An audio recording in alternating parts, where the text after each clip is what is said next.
10-year occasion. And how's everybody doing so far? Having a great time? Wonderful, wonderful. Well, my name is Julie James. Some of you may know me from SiriusXM's On Broadway. And I am really excited to get into the musical Swept Away. And of course, we have our illustrious star, Broadway veteran and Tony nominee Stark Sands. This is my third BroadwayCon. Fabulous. Welcome back. I was in the very first one. I was in the very first one too. I was in the opening number of the very first one. Oh, wow. Like it was yesterday. And then we have the incredible, creative, scenic designer of Swept Away, Rachel Hauk. Woo-hoo! Okay, we love him first. And we have musical arranger and orchestrator, Brian Yusufer. This is my second BroadwayCon. Well, The okay. first was for Frozen, which is very different. Yeah. Well, I like to see that we kind of have the range covered. And regretfully, our dear beloved Michael Mayer is unable to be here at the last minute today, but he sends his very best regards. So thank you for being with us today. By a show of hands, or actually applause would probably be better, how many of you got the gift of seeing Swept Away?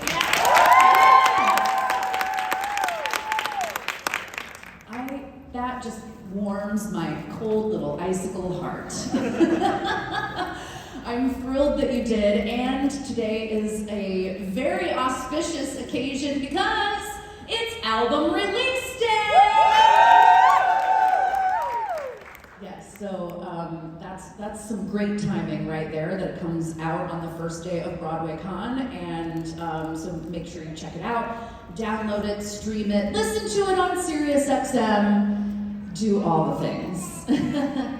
Exactly. My thoughts exactly. All right, well, this was quite the roller coaster. And I guess, like Rodgers and Hammerstein taught us, let's start at the very beginning, a very good place to start. You've been with it for, was it 5, 7, 6? Okay, somewhere in there. 6 years. You journeyed with this musical. Were you familiar with the music of the Avett Brothers before this opportunity? Yes. I was introduced to Avett Brothers by my castmate John Gallagher Jr. when we were doing American Idiot in 2010.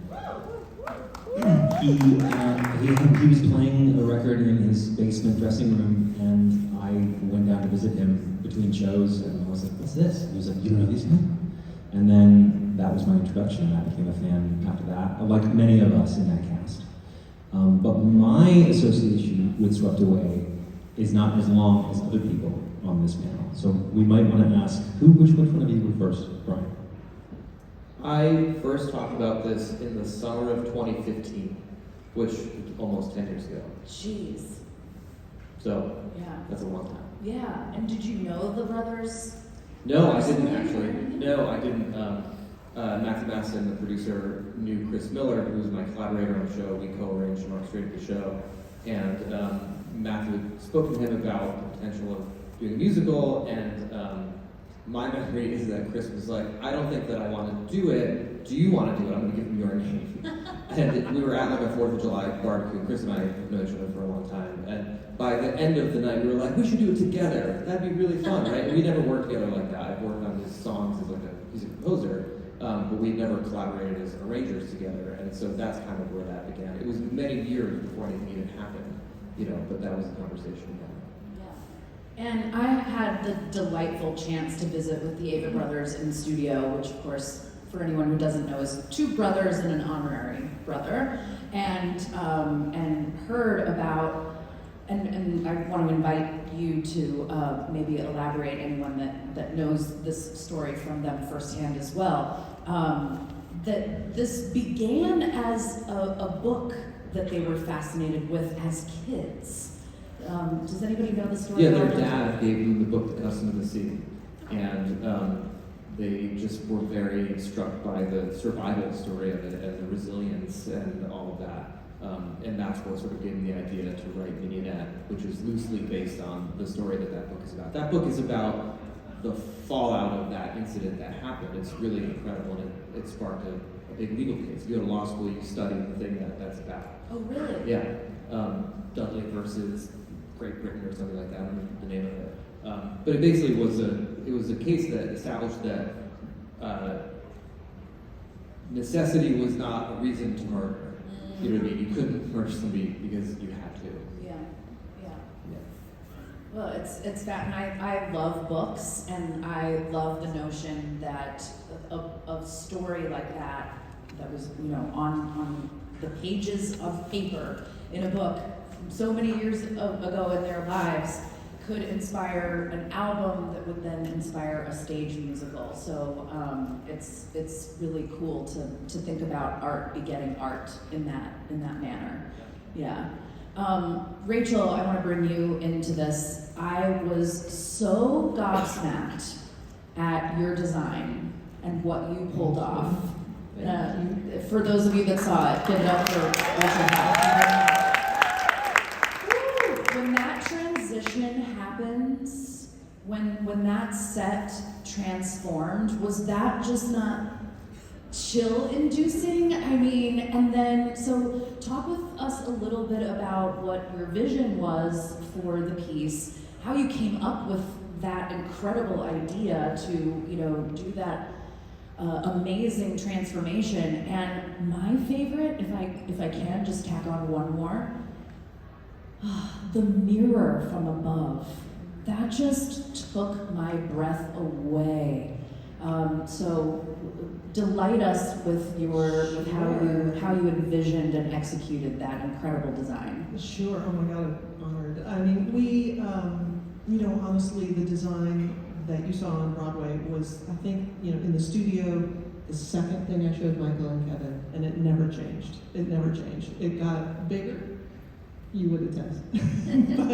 but it didn't, the idea never changed. And the need of the story is so specific that it's so, you know, it's so joyful until it isn't, this story. And to be able to see those men at sea on that boat working, the physicality of it, the muscle of it, the pure athleticism of it, to give them that opportunity. David Newman is my great collaborator and partner, and to make something knowing how he would use it. Even still, he broke that first boat like 6 times, and I kept having that steel to hold up to the choreography.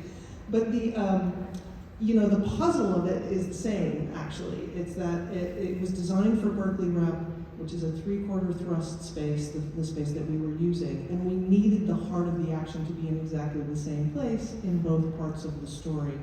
And the distinction between what happens before and after that shipwreck, and the need to be abandoned at sea and so haunted by such a horrible thing as the trauma of going through that shipwreck, and the question of how we could give that experience to the audience, and then literally how could we stage the second half of the show, which is 4 guys in a teeny tiny boat, and how could we give the audience the feeling of how much trouble those guys were in. Like, they were in huge trouble. 4 guys, tiny boat, giant ocean, tiny theater, right? So how do you put one of the great gifts of being in such a wonderful, intimate theater as that theater, the Peaks Theater at Berkeley Rep, is everybody's close, and everybody was kind of on the boat with the guys. You could feel it from the audience. And so, you know, I get a lot of credit for that shipwreck. I'm very, very proud of it, but it is all of us together. What's happening with those lights is unbelievable. Of course, that choreography sequence, when those guys are getting tossed and realizing this is it, and you can see it in their bodies, and it's like they're suspended. And, you know, that's David, that's Kevin's lights, that's John Shivers' sound, what's happening, you know you're in trouble. We worked that sequence again and again and again because we were like, yeah, I'm not scared yet. There's a lot of that.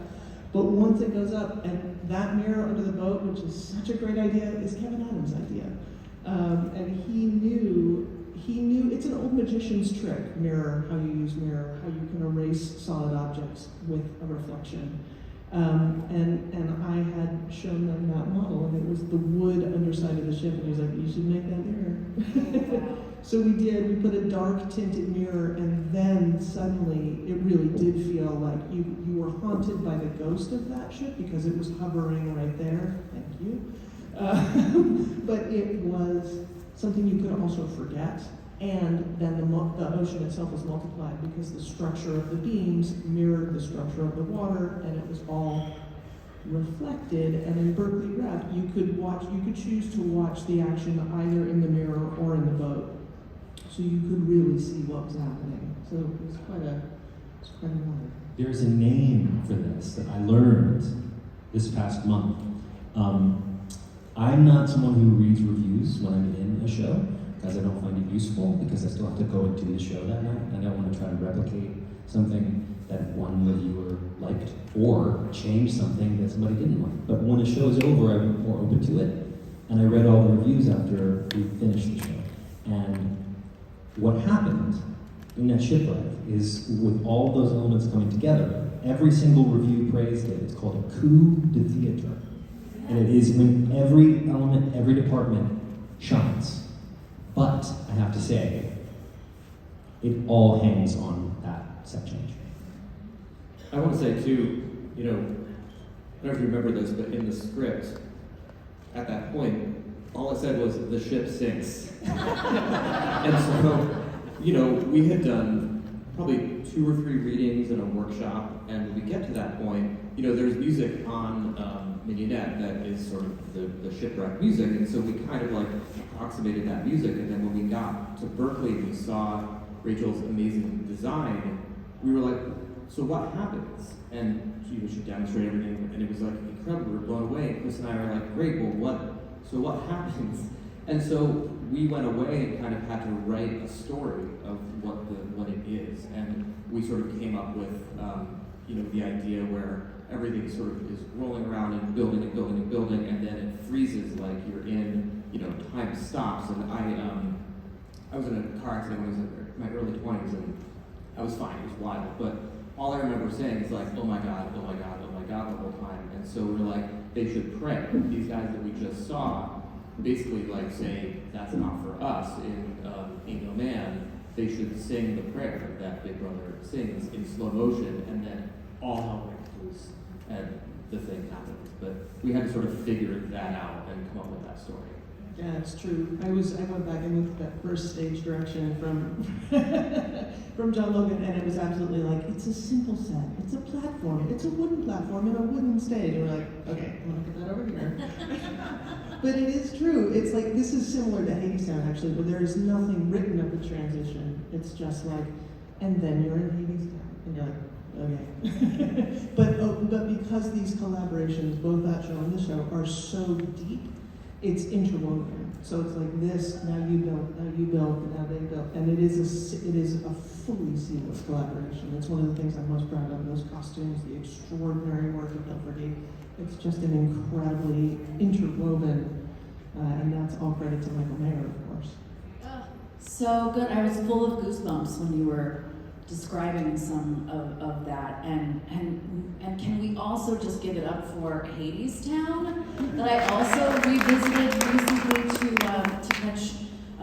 That's funny, actually. Now I'm realizing I caught the penultimate performance of Swept Away, and I caught the penultimate performance of Jordan Fisher recently in Hadestown, and every time your set opens up in that incredible moment in Hadestown, the first couple of times I saw it made me cry, because I was like, I can't believe that art like this exists and I'm alive to see it.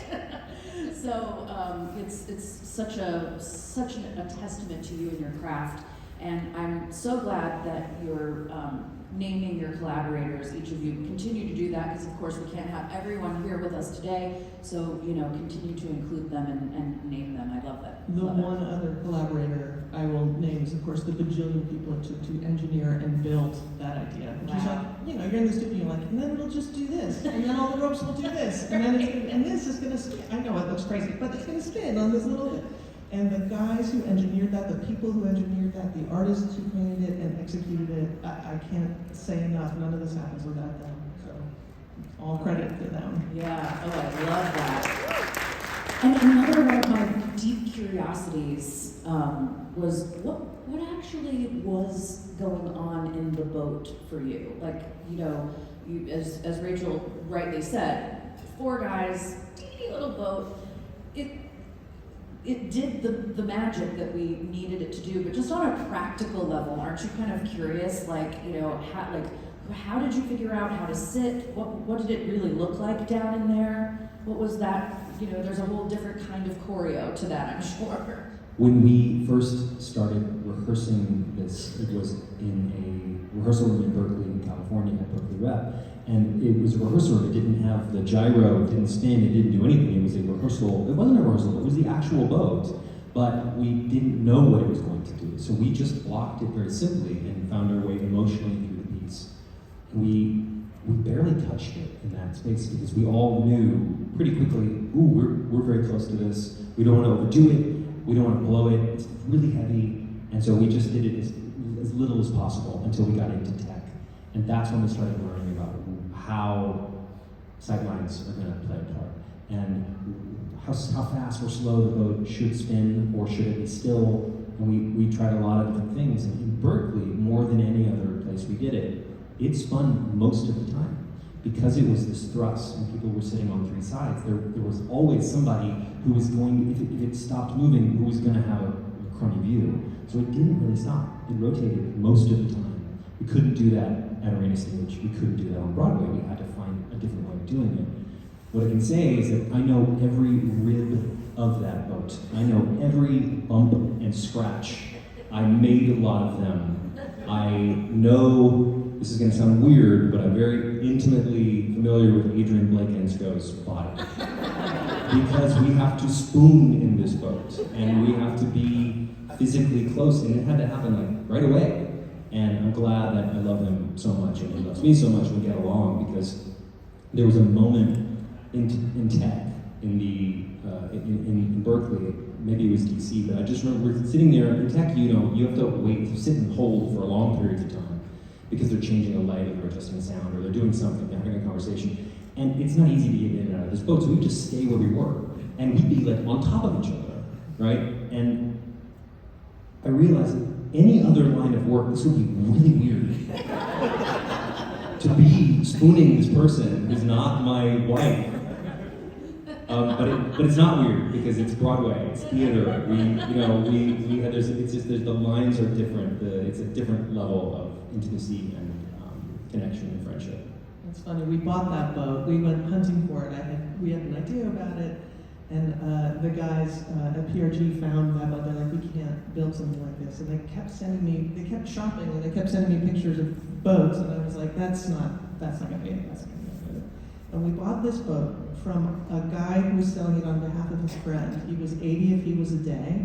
They were in upstate New York, and the guy from the shop went to see it, and he sent me pictures, and he was like, I think this is the boat. And he sent me a picture, and I have pictures of him in the boat in this guy's backyard, and I was like, buy it right now. But I knew you guys, it was a scene partner. It was like a fifth character in that scene. And so we always made it possible until we got here when it wasn't possible to do all the rehearsal only in that boat, because it was going to inform everything we did. Yeah. And was the motion something that you also had to get used to? Because that might have been a little disconcerting to have to like be with that. There's a song called Satan Pulls the Strings that the maid sings towards the end of the story. And in Berkeley, it was different than it was every other place we did it. In Berkeley, he sings that song at the end of the monologue, this long monologue where he's telling us who he is and who he's been in his life and all the awful things he's done. He would end it and say, don't ask who I am, you know. And start singing the song. So I am on top of Adrian, protecting him, looking up at Johnny, and then the whole song, we are frozen, and he's moving and singing. And we had to stay, and the boat spins the whole time at the top speed. Yeah. And it sucked. Because in tech, like I said, can do things over and over and over again. And that boat, when we were doing it in Berkeley, for whatever reason, at the end of running that song, we would hold, they'd have to reset the boat, and it had to unwind all the spins that it had done during the song. And after like 2 or 3 times, he'd finish the song and I'd say, "Step out of the boat!" Because I could not sit in the boat and get spun around the other way again. I am motion sickness. I have motion sickness now on any, like, you know, the teacups rides and those things. And I don't know if it's because I'm just getting older or if it's because of that experience in Berkeley. Wow. That's incredible. And just the artfulness, I'm sure, like, I would notice when one of you would be speaking and like another character would be like supposedly sleeping or whatever, and just the arrangement, just the artfulness and specificity of the arrangement of like one arm would be like over, you know, the side of the boat, or, you know, someone would be like resting their head, like just this, like putting that together, is that also just like a lot of specific collab between you guys and Michael? Some of it is, and some of it is just finding a position that you can hold when you're sleeping on stage. Especially in the end version of Satan Pulls the Strings, we are sleeping for that. And there were times where if my neck is at the wrong angle, like, I have to pick a moment where I know nobody's looking at me so I can adjust my body, because it just, it's not a soft boat. Except if you're Wayne, who has pillows underneath him. Oh, you see that? This is the tea we wanted. Like, I was like, what's in the boat? Like, was there So there's like flotsam in the boat. There's like, you know, what is supposed to be pieces of fabric from the shipwreck that we have collected. You don't see this, but it's like there's stuff that you can justify would be in the boat. And then underneath that is like cushions for Wayne. And for Adrian. But for me and Johnny, we didn't have that. No, we were laying on hard benches. That lyricism, though, is a really beautiful collaboration between Michael and David Newman. I was going to say that. David Newman was a big part of our bodies and the way we moved, obviously, in the whole show. But in that little boat, you don't think there is choreo, but there was very specific movements and motions and things that we did because of him. Yeah. Brian, speaking of bringing this musical landscape into the theater, we're having more and more. You know, Jamestown Revival for the Outsiders comes to mind. The Avett Brothers, even Green Day or Alanis Morissette. You know, Sting. We're having more and more all the time. I think of next season's Lost Boys. More and more of these canons that are from outside the theater, but they can't just slap it up there. It's got to become theatrical. You spoke a few minutes ago about some of the decision making that has to go into, well, there's shipwreck music on the album, blah, blah, blah.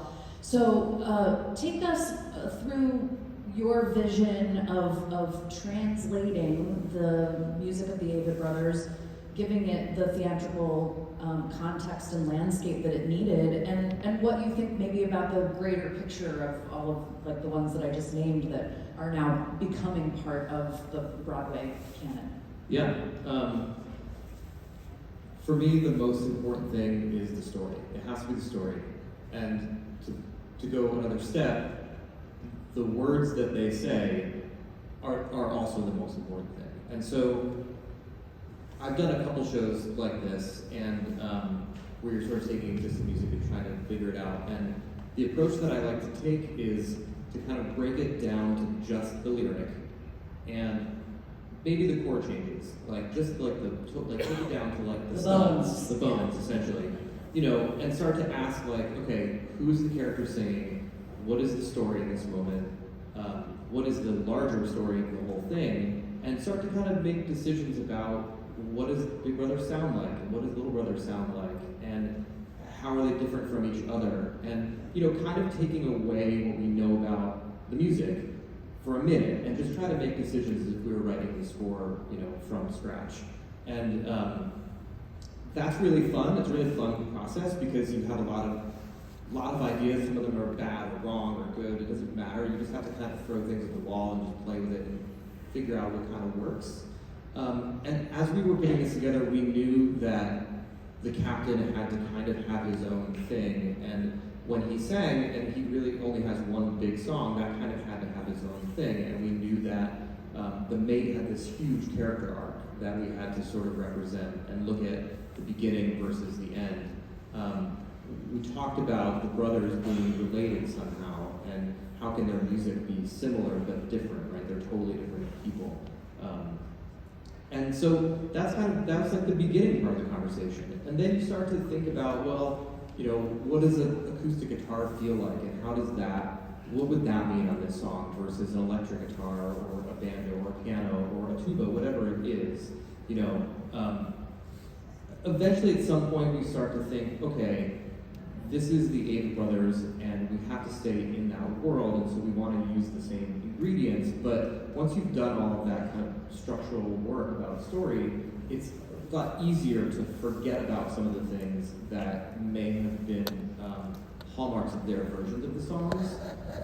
So in the very early days of the first couple readings of this, it was not as elaborate as it ended up, right? We were just trying to keep it really simple and tell the story, and we might do an entire song just on the piano, nothing else, just to say, okay, this is that sound. And then another song on a banjo with nothing else, just to kind of establish really big sort of building blocks. And then when we sort of go to the orchestration, that gets even more specific of, well, how do we make this feel as epic as it's going to look? I remember looking at the design elements before we started orchestrating it and thinking, okay, there's so many amazing things that we can do here, and what does the big boat, we call the first act, the big boat, the second act, the little boat, how does the big boat sound different from the little boat? And the best sort of example of that is in all of the big boat stuff, you hear acoustic guitar, banjo, piano, there's fiddle, there's acoustic bass and drum set. That's kind of like the ingredients of the first part. In the shipwreck, it transitions. We heard an electric guitar for the first time, but it's so buried. It's just there for danger, and it's like sriracha in the mix. You know what I mean? Just like some hot sauce. And then the first thing you hear after the shipwreck is an electric guitar, and it's like a sort of Jeff Buckley, hallelujah, clean electric guitar sound. And that compared to everything else is you're in a different universe at that point. I mean, if this is 1888, this is not even an instrument that exists at this point. And that was a very clear choice to kind of go with that. That's cool. But then the song quickly sort of brings us back into the world, but you can't go back from there. It's there. And we were also very intentional about how we used the strings. They have a cellist in their band. They play with a fiddle player in their band, and there's lots of folky, sort of bluegrassy, country sometimes, sounds that you can use with that. But we also wanted it to feel cinematic and feel epic and feel really emotional and be able to kind of go to places that just feel more personal, I guess, to the story. And that's where it kind of veers a little bit away from what Scott and Seth had on their albums. But ultimately, we wanted to keep the DNA that they created there, which, to answer your last question, is how I feel about all of it happening. I think, great music is great music, and storytelling is storytelling. It has to do that. If it doesn't do that, it won't be good theater. But I think that you can make good theater with a song that has lyrics that actually tell story. And from there, I think it can be anything. I think it's really exciting. I think some of them are successful and some of them are not in that, but people love the music, and that's why it usually gets there. The reason it's out, I'll probably be people like, oh, I love Alanis Morissette, I'm gonna go see that. And so I just think that anything that brings people to the theater is awesome for me, but I also really appreciate when it is story-focused. Yeah, well done, well said, very illuminating, I love that. Stark, talk with us a little bit about the reunion of it all with Michael Mayer and John Gallagher Jr. Man, that performance by John Gallagher Jr., I mean, yes, that was really something to see, and I know that you guys put so much of your heart and sweat and blood and tears and, you know, every other, All of those things. all of those honestly, things never knew. for a long 6-year path, 2 out-of-town productions, Broadway. What went through your mind when you found out that it was going to be this little mini American Idiot reunion of sorts? Well, my first inkling of the show was reading about it in playbill.com. And I heard that it was the Avery Brothers musical and Johnny was attached and Michael was directing. And at that point I was doing something else and I was like, oh, well that's perfect, that makes total sense because Johnny introduced Michael Mayer to the Avery Brothers. And then a year later, I get a phone call from Michael saying, hey, I'm doing this reading, doing a workshop of this, or a lab. I know it's weird, there's different names, it's slightly different. A lab is like a 2-week thing, you get a little more time, you put movement into it. I was invited to do a lab, and of course I said yes, because I thought, oh great, I get to be in a room with my friends.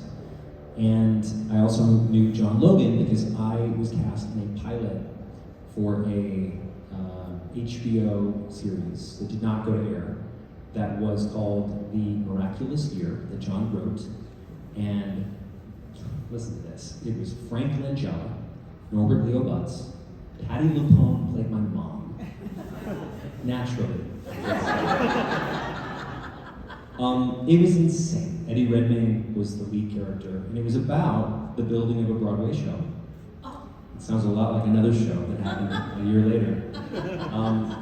It didn't go to series, but I got to work with John Logan on that, and it was so it was reunion in that sense as well. At some point during these readings, if you're doing your job, if you're the right fit, you will sort of feel it. It's like a 2-week audition, really. You get to do this over and over again and work on it and help make it with these makers. And then if it works out, you become attached. And that's what happened, was that John asked me if I would like to just remain attached to this project. So it was, sometimes you do shows, you do jobs, and you don't know anybody on them. And sometimes you do shows, and this one more than any other I've ever done, where you know almost everyone, including Brian Yusufer, who did two this together. This was my introduction to Rachel. We didn't know each other, but now we do. And it just shows you how small the business really is the longer you do it. So I really would love if we could dig a little into what it was like because for me, this was a brave and bold and ambitious piece to bring to a commercial theater setting, and I applaud it, and I'm so heartened by how many people, you know, that we met here today that were able to see it. That's a very specific and bold choice, and it is, as I've listened to you today and learned so much, I think, Rachel, it was you that said something a little bit ago about the joyful into the mournful and sorrow, and yet somehow, by the end of the show, we don't leave on a down note. It's still maintained a sense of reality maybe, but I don't know if I would go so far as to say hopeful, but it didn't leave you in the depths, but it certainly took you there. And Stark, especially for you telling so many different stories in theater throughout your career, just in theater alone, let alone anything else. What would you say in conversation, and any one of you, but certainly because you had to actually speak these words, Stark, what was it? What was your experience in leaning into this kind of story and this kind of material that, let's just put it this way, you know, I call it non-jazz hands theater. You know, it's like, you know, there's going to be a theater that's like, you know, and then there's going to be, I mean, your last Broadway show was like pure joy glitter bomb. You know, so the range of doing something like that, any thoughts on the bravery that I think that takes? I feel very lucky that I've been a part of shows that mean something to people beyond, oh, that was fun. This one challenged an audience, right? And some people don't respond to that. Some people do not want to come to theater and be asked questions and forced to think, and forced to put themselves into an uncomfortable place. But I do think that that's how we grow. And so the people who responded to it and who hung around at the stage door to talk about how much it means to them, that when that happens in a show, when you're lucky enough to have an audience who responds, that's the point for me. I'll take all kinds of jobs and I'll do the jazz hands. It's not really my ministry, as Billy Porter would say. But I'll do it because I know there's value in that too. But for me, the conversations that I had, the notes that I got from people that I read when I got home that said, "You don't know me, I'm just a kid from Texas, but I saw this a couple weeks ago and I can't stop thinking about it. I've been estranged from my brother for a long time, and because I saw this show, I picked up the phone and I called him, and I'm meeting him for coffee tomorrow." And that's just, man, like the fact that theater can do that and can reconnect people. Or, in the case of Kinky Boots, I had a lot of conversations with kids who were like, I was lost, and this show helped me find who I am. And it's now my mom and I are closer than we've ever been. Like that's it. And for this show, I agree with you. This is like, it's a challenge to put this up in general, but especially in a theater that's 1,000 seats. And you gotta fill those every night if you wanna run. And this happens to be a show, spoiler alert, where someone commits violent suicide by surprise every night. It's not gonna do it for everybody. People are not gonna like that. Some people are gonna go, "Oh my God, that was crazy, I didn't see that coming. I gotta go see it again." So I'm so grateful for the opportunity to do it, and for the people who got to see it, and now for the people who get to listen to it on the cast album, which is so good, Brian. I'm so glad that it exists. I'm so glad we recorded it when we did. It was the day before we found out we were closing. Thank God in heaven. Oh. Because the energy was really great that day, and it was the easiest cast album I've ever done, and I think you probably would agree with that. Agreed, yeah. Wow. Yeah, I would speak to this whole question as well, right? There's power in looking at the things you're afraid to look at. And the show is a metaphor for so many things through a very specific. I understand that darkness isn't for everybody. I understand the potential of watching that show can spark a lot of things for people. But there is hope in it. The questions it asks, the provocations of it in greater political, in smaller personal. I found it to be incredibly powerful. And of course, when we were working on the show, we were always so happy to rehearse the first act, and we never wanted to rehearse the second. We're like, you guys did that. You guys did it perfect. You don't have to wait. And then there was it's like, all right, settle in. And we would watch it, and it was devastating and powerful every time. And so that experience, to give that to an audience, and you can feel them. You can feel them with those guys in that boat, and people making the choices they make. And there's no right answer. It's an incredibly potent story, and I feel very lucky to have had an opportunity to be a part of it and to be in it. I remember as a teenager really thinking, I don't care if somebody doesn't like what I do, I just want them to feel something. And I feel lucky to have gotten to work on shows that make people feel something. I remember my first Broadway show was the Book of Mormon. I remember going home from rehearsal with my abs hurting from laughing all the time. And that's like some version of feeling something, right? But also like joy and like ridiculous and everything that show is. But this show really makes you feel and like hooks you into something that's so human and the tragedy in it is so real. Like people go through things. You know what I mean? I felt very connected to this show, and I also felt very intent on rising to the occasion. I will also call out Chris Miller and Will Van Dyke and Matt Deichman and the whole band. We talked before we started, I think, in Arena, like, we were like, this show, the bar is so high at every level, we have to meet that, we have to rise to that occasion and tell this story in the most detailed, incredible, emotional, impactful way that we possibly can. And so that's where we set our focus, and that's where we left it. Yeah, fabulous. Now I want to just encourage people. I don't think that it happens as often in person, and this room feels very warm, and I want to thank you for, being such active listeners with us today. But it just comes to mind, and maybe this is more for the online community, any show that makes it all the way to the Broadway is an absolute success. Don't get it twisted.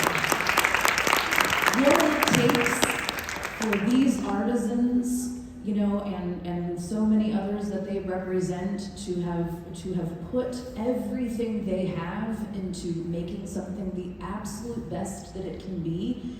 If it only ran one performance, it would have been a success. So let's dispose of this notion that anything that, doesn't run chorus line number of performances is something other. It is such an achievement. And I truly believe in my heart of hearts that art that gets made and can be delivered to the stage, that though it is, heart-wrenching, and I know you wrote about the roller coaster ride, but it is so phenomenal to step back and realize that that is a thing that got made, that so many people got to see that wouldn't have experienced it and been moved, and created this sort of like domino effect of feelings and emotions. And that's why I believe the world is a better place for the art that gets made, especially on our stages. So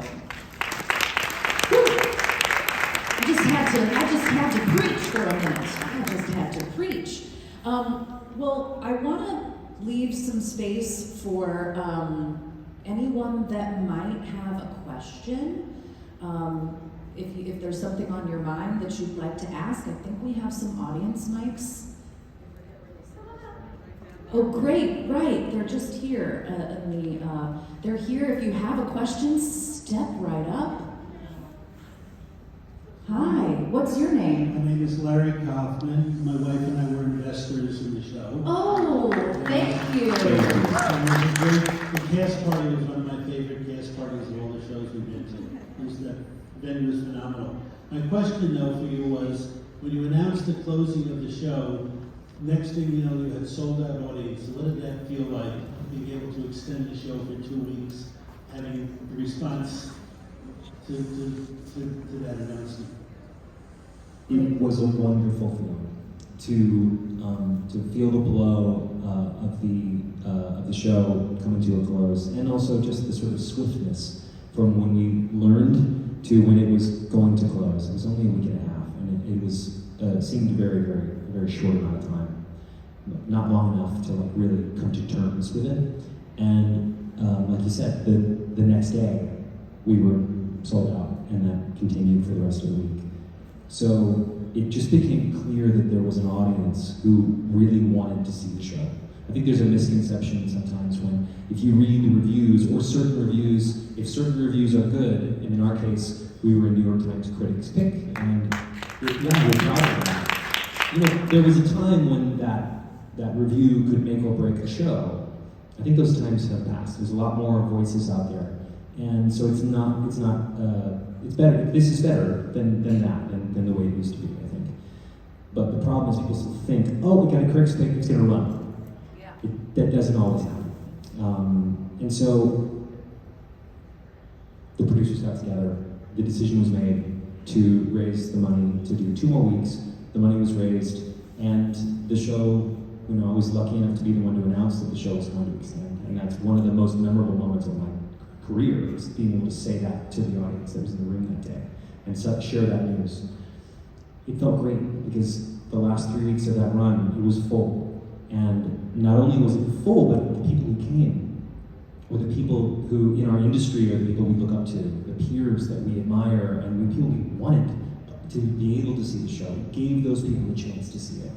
And when you have those people in the audience, and when they run backstage to tell you how great they think it is, and what a beautiful piece of art you've made, it feels really good. So it changed the story in a really positive way for us. Even Jesse liked it. That's right. But it allowed many, many, many more of the people who wanted to see it to get there. Not everybody, but a lot more people. And it did, I mean, like, you know, we all, our love is all over that stage. It was a huge family. That show was very, very close. We were all so proud of it. And, you know, it was a real blow to everybody. You know, it's built, I mean, for my corner of things, the people who built that show built it to last. And the engineering involved, I mean, we already said that, but the engineering involved, and to think, oh God, right, like you could take that show down in 4 days. And that is, it's just sort of shocking to your system when you're in something for, also one of the young ones, only for 6 years. But you know, it's truly, truly shocking. And that turnaround changed the narrative of the story from the show that was going to close quickly to the show that the fans kept open. Yeah. And that was incredible. Yeah, you did that, guys. We really appreciate it. That's incredible. It allowed me a chance to go back a second time because it had stayed with me and I kept thinking about it, as I know many audience members had that experience. So it allowed some of us to even be lucky enough to see it again before it was too late. And Stark, I wanted to get to something quickly that we were talking about before we came on stage today, which was that you know, we got things out of it on repeated viewings. You got things out of it in repeated repeated performances. You were still finding stuff. Always. That's the thing about theater, is that it is, in the way that I like to do it, it's you never want to settle. You never want to settle into a performance. I always want to keep finding things, because when it's good, there's always stuff to find. And when you have good partners on stage with you, there's always something new to discover. And I've learned that by being a part of shows that run a long time, is that it never is frozen.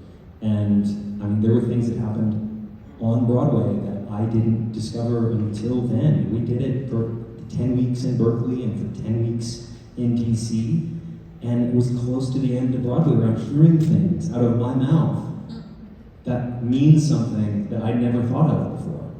And for example, there's a moment in the show when I talk about the thing that I want. I want to stick my hands into the earth and squeeze it. But I never got to do that. My character dies. I'm the one who dies. Everybody else gets to do that. I'm the one who doesn't. You know, and I heard that, and it changed the way I did it the next day. You know, there are things that, like,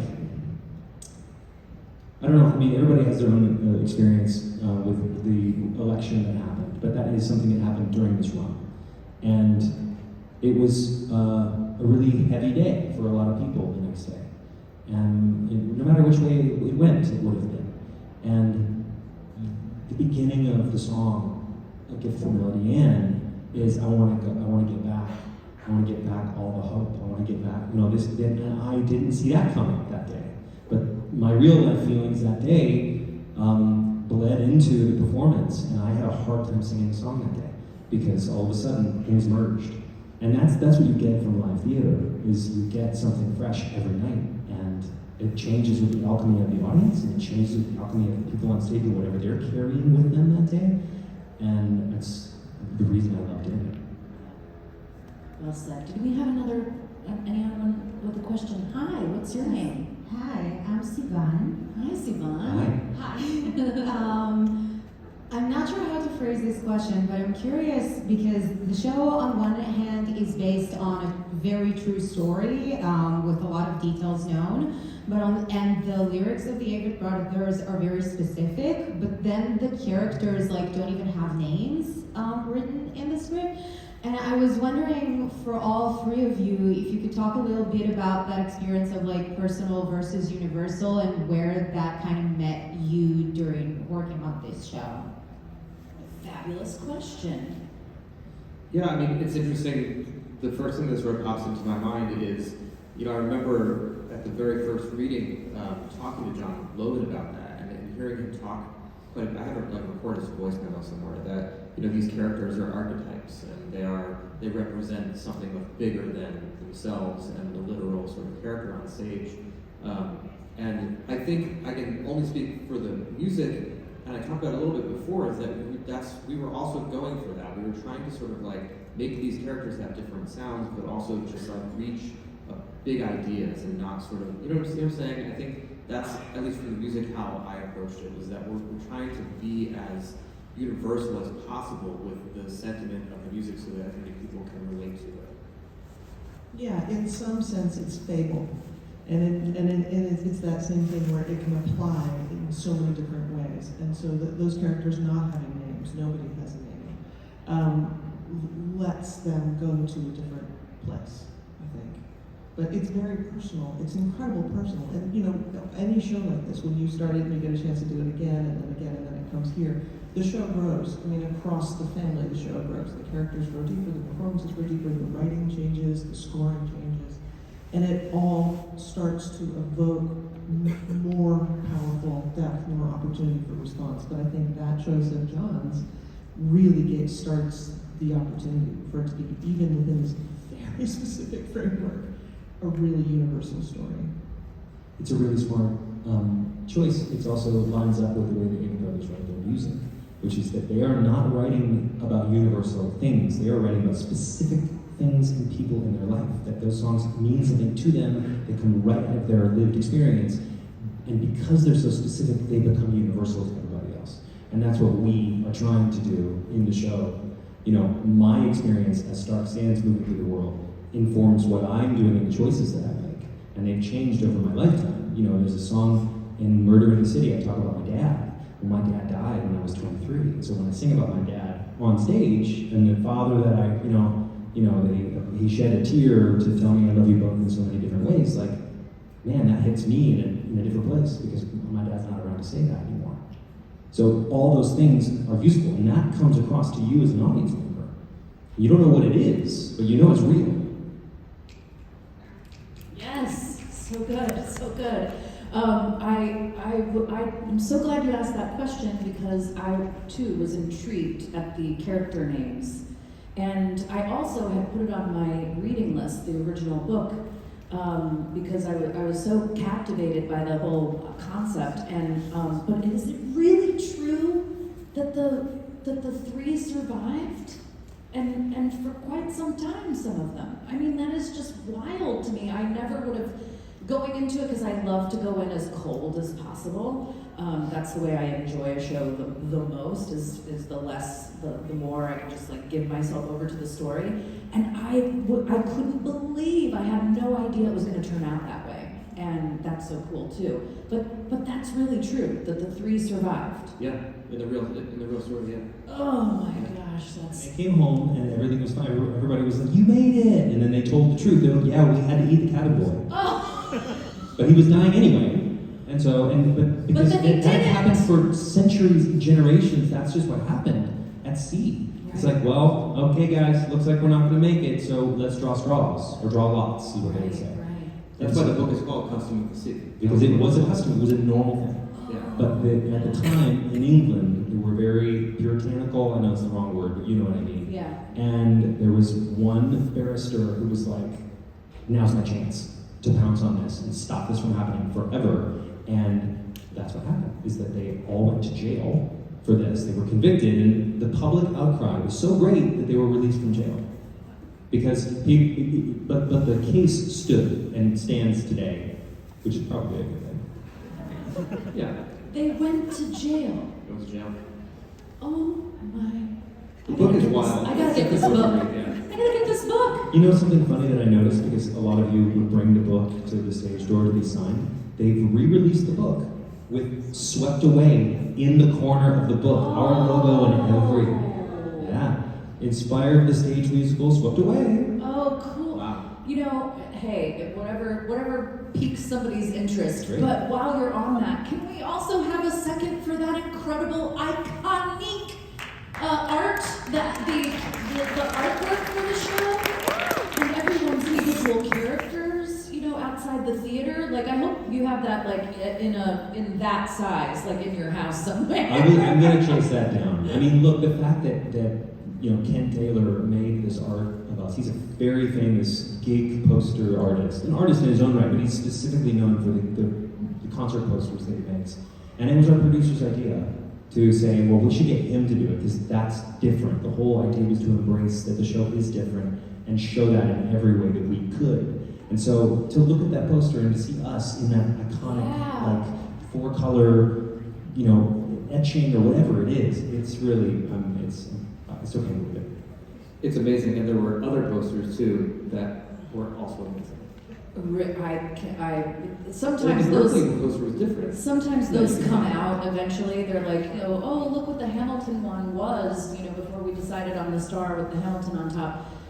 So maybe one day we'll see those. But that artwork is unbelievable. I think it's going to go down as one of the all-time greats. We have precious few minutes, but do we have another burning question to sneak in here? Hi, what's your name? Hi, my name's Tom. Hi, Tom. Question about just the music in general. I'm someone who was not familiar with the Avett Brothers before seeing the show, and would not have known that these songs weren't written to tell this story, but I know that they do come from the Avett Brothers songbook and stuff. As you said, they write them to very specific things in their life, which maybe was not this story when they conceived some of the songs. So my question is, did anything have to be, since they were involved in the development of the musical, did they have to alter any lyrics or make some adjustments to accommodate the story to use the songs that they had previously written? Yeah, that's a great question. And I think that it started with where John Logan placed the songs in the story, which helps them make sense. And we were constantly asking, what does this lyric mean? Is it making sense? We were constantly shifting dialogue and moving around where it goes to try to keep the ball in the air for the story.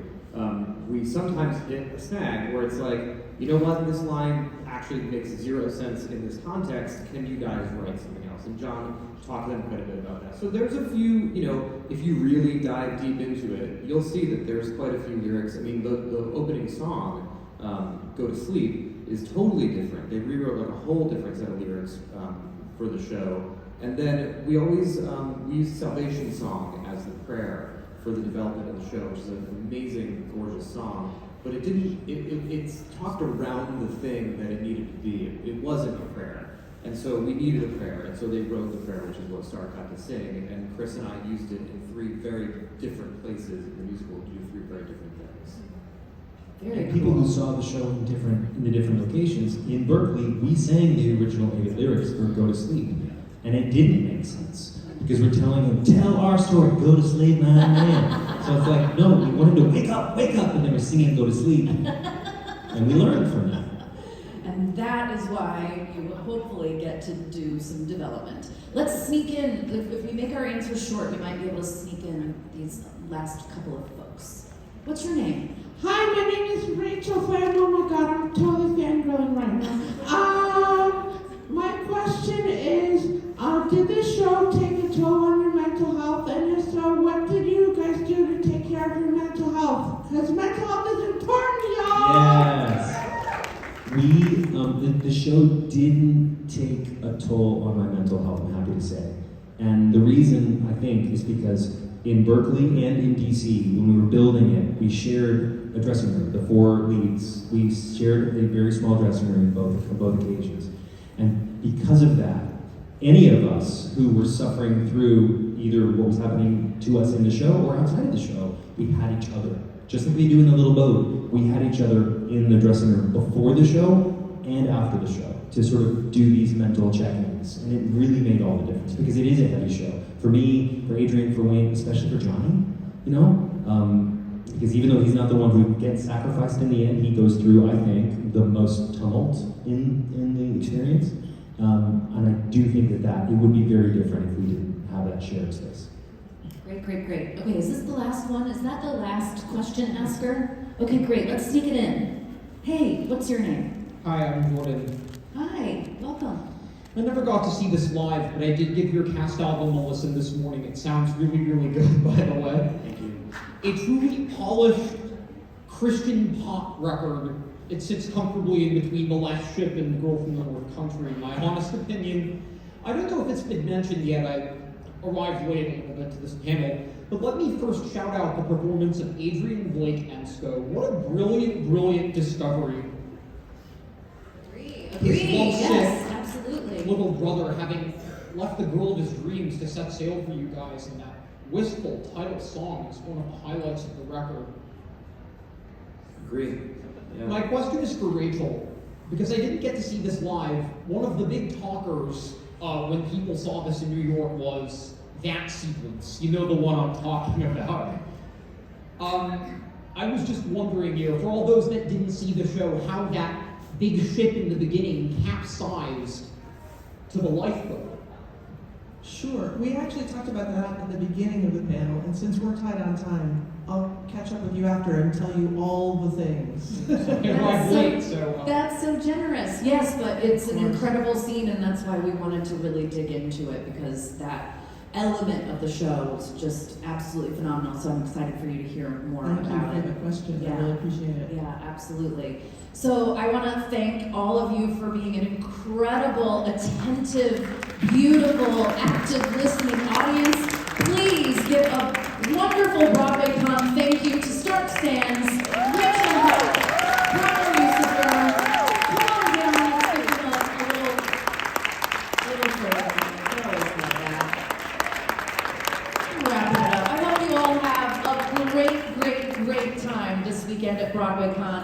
And thank you for being lovers of theater. We need you, we love you, we appreciate you, and I want to really thank each of these brilliant artists for their time and their incredible thoughts today. Thank you all. Thank you.